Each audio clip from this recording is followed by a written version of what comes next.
Welcome to AP U.S. History Unit 1. This unit covers the Americas before Europeans arrived and what happened after they arrived.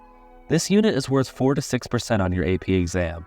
That doesn't mean you shouldn't study it, but you might want to study other units a little harder. This video is simply a clipped together video of all of my topic videos without the questions. If you like to view my topic videos that have AP style questions and answers on them, the playlist will be in the description.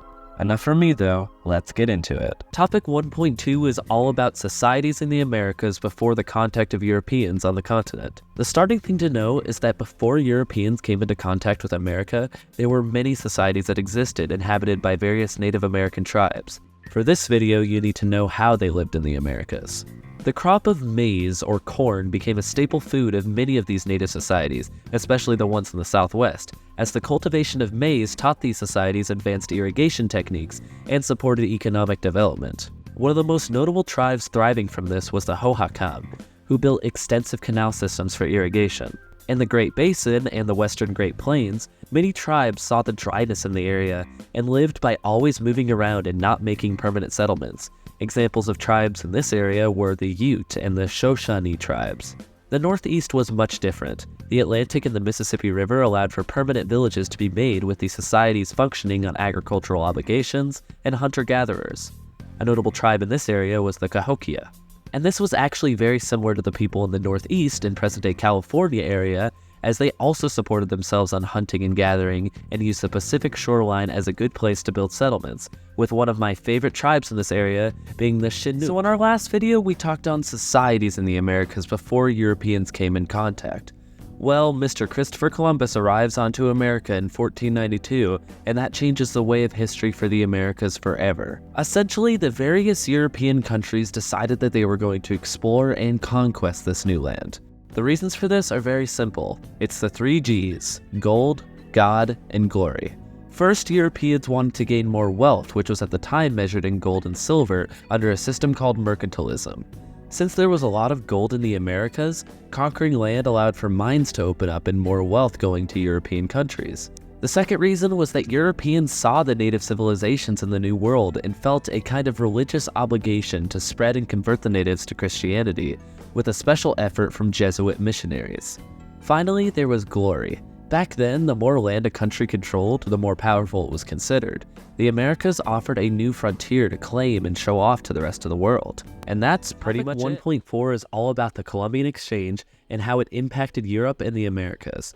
So first, we need to define the Columbian Exchange. By definition, the Columbian Exchange means the transfer of goods, foods, animals, flora, fauna, diseases, and slaves between the Americas and Europe after European contact in the Americas.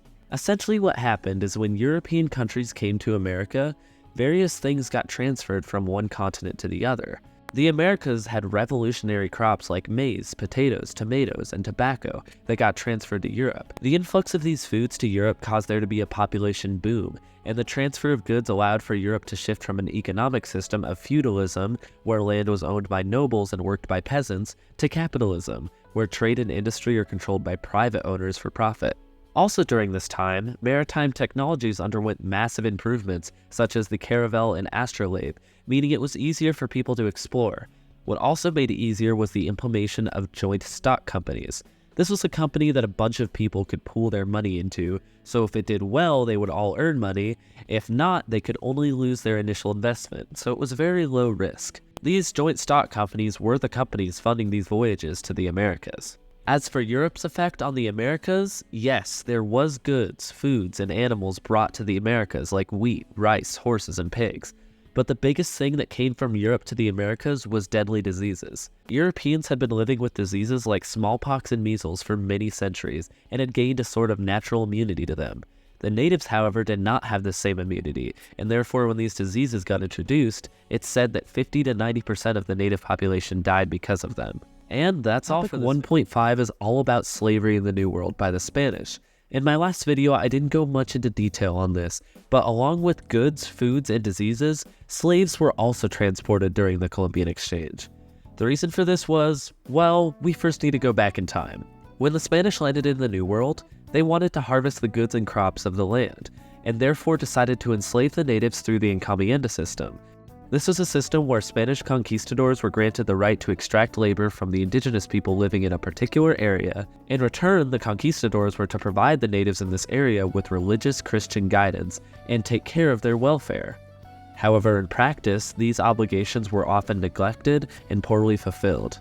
This enslaving of the natives wouldn't end up working, though, for two reasons. First, the natives knew the land that they had lived on for centuries better than their European guests, and therefore could escape pretty easily. And second, the natives were dying in mass numbers by smallpox, and you can't enslave a dead person. The way Spain solved this was by transporting slaves from Africa to the New World on ships with the brutal journey known as the Middle Passage and work the land. This solved both problems because the Africans wouldn't know the land, and they have the same natural immunity to smallpox that Europeans did. With these many Africans on the continent, it allowed for a caste system to form known as the caste system, where natives and Africans were on the bottom and anyone with Spanish blood was on the top. We'll be going into more detail on the African slave trade in a future video. For now, that's all. Topic 1.6 is all about different views in the world during this time, along with some organized military resistances. So it's fair to say that any time in history, when an existing culture interacts with a new culture, misinterpretations and profiling will always happen from both sides.